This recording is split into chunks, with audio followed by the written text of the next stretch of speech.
This is fishing in Germany, and in this video I'm going to show you kind of an introduction to getting used to get started with using a baitcaster reel. I'll do this video in two parts. The first part's going to show you the basics and how to get started. And the second part, I'm going to show you 4 or 5 of the main casting techniques for using a baitcaster.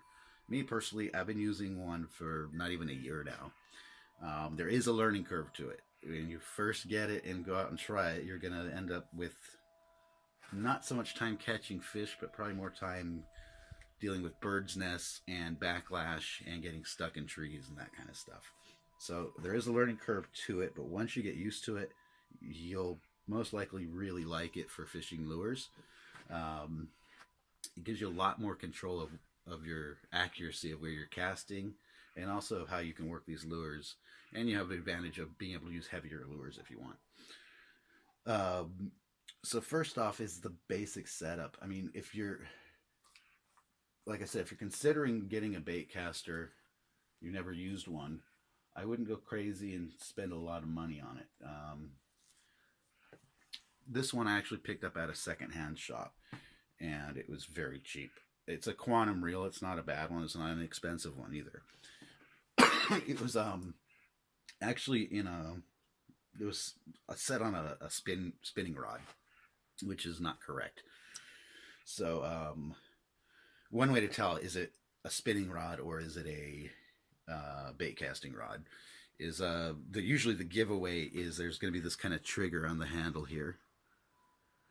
Also the guides. The first guide on a bait casting rod is generally a lot smaller than you'd see on a spinning reel. They're a lot bigger. So yeah, I had it, and then finally I got a bait casting rod for it, a really crappy cheap one. And this one's not much better. It is way better than what I had before. This is about a 6-foot rod. The one I had before, I got it right here. Let you check it out. This is what I used to basically learn on. It's a really cheap one. I also picked up secondhand store. It had a spinning combo, spin caster reel on it, so it's like a kid's rod. It says River Monsters Animal Planet. Very short, maybe 5 foot, I'm guessing, and very, very flimsy. This was pretty hard to cast with, and for me, I think that helped me to learn a lot better, because that's one tip I've heard for learning how to fly fish, is start with a really kind of cheap, crappy rod. It's a lot harder to cast with, and you improve your casting skills a lot faster that way than when you upgrade to a better rod. It's 100 times easier. And even though this thing's so cheap and flimsy, I was able to catch my first fish on it using a bait caster. Last October I caught a good sized pike. I think it was close to 80 centimeters. And it was actually a lot of fun to fight on a small rod like this.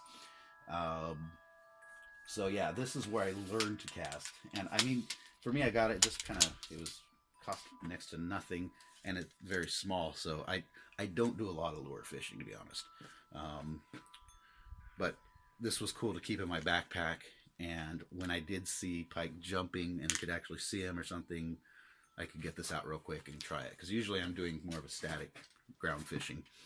But in the wintertime, lure fishing is also good when it's really cold out, because you're not just sitting there freezing your ass off. You're walking around, a bit more active, constantly casting, and you can cover a lot more area of the water to try to find where the fish are. So yeah, let's jump to the basics of setting up your reel for casting. I found using a bit of a heavier lure to learn with is easier. On your reel itself, you're going to have the main functions. There's going to be a magnetic brake. At first, set it to maximum. That's going to help you avoid backlash. Once you kind of get the hang of it, you can play with that. Slowly back it down. We have this kind of star wheel here. That's our drag. And this little wheel here. That's going to adjust the tension of how easily the spool rolls once you engage it. So when you're first setting it up, what I'd suggest is put your lure on that you're going to use, hold the pole parallel to the ground and engage it and let it drop till it hits the ground. And what you're going for is you want it when the lure hits the ground, that this wheel stops spinning. The spool stops spinning right when it hits the ground. Now that's kept spinning, and you'll see I got a little tiny bit of backlash from that. If you get some backlash, usually the easiest way is just pull the line out until it's gone, unless it's really bad. We'll cover that in a minute. So when I can use it like this because the thing that you're really going to have to learn how to do with a baitcaster is control your thumb to stop the spool, or feather and stop the spool. Ideally, I'm going to cast, and as it's right before it hits the water, I want to stop it, or feather slowly right before that and stop it. But at first, just worry about stopping it, getting that thumb working. So ideally, I would tighten this if you're just starting out. It's going to be harder to cast as far, but it's going to save you a lot of headaches from tangles. I'm going to tighten this tension until I can let it drop, and it stops spinning when it hits the ground, which is still going, so I have it pretty loose right now. You have to fiddle with it a little, however long it takes till you get it right. And that's good. Of course, if you change lures with a different weight, you got to redo that process, but you'll get pretty quick with it. So yeah, that's the basics of it, right there. And like I said, the thumb, that you have to use your thumb. This is a right-handed reel, which I found pretty awkward at first to get used to, because you're casting like this. I mean, I'm right-handed, so I'm casting like this. And once I cast, I got to switch hands. You don't want to hold it like this. You want to actually hold it on the side of the reel, that part right in your hand. And then you got to switch hands to reel in with your right hand. So it feels kind of strange if you're not used to it, but I got used to it pretty quick, I have to say. A lot of people do buy left-handed reels that are right-handed, and then you don't have that to deal with. But I think, yeah, that's up to you. The next one I buy, I think I will try out a left-handed, just to see if I like it more. But honestly, the more I use it, the more and more I get comfortable with it. By the way, holding it this way instead of like this, it gives you a lot more control of how you can work that lure. So that's the big benefit of that, I guess. Now we'll look at dealing with backlash. So I'm going to take this tension way off. I'm also going to loosen my brake. This wheel's a bit tight. Loosen it to like halfway down and give a cast. And now I'm not going to use my thumb. And didn't do it so bad, but there's a little bit. Let me see if I can get a better example of backlash.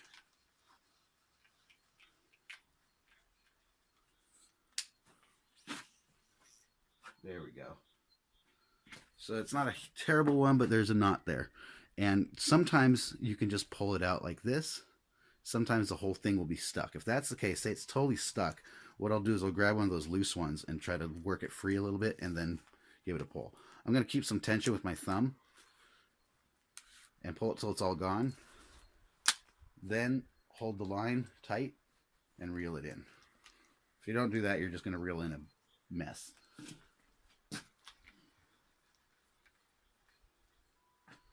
So you see, I'm using braid, heavier braids, and I've heard using a heavier line when you're starting out makes it a lot easier to deal with backlash and bird's nests.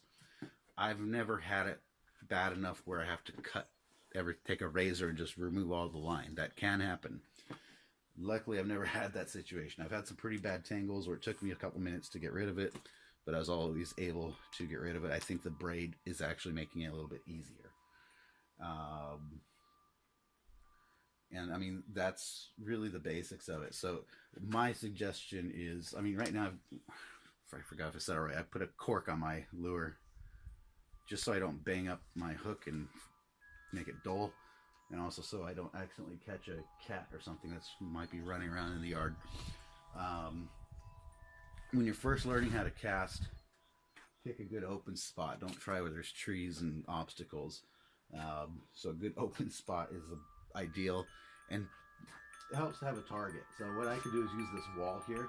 It's about the same distance as what I'd have to cast at the river I go to. And I can use that wall as kind of like I'll pretend it's the bank, and I'm trying to cast as close as I can to the bank.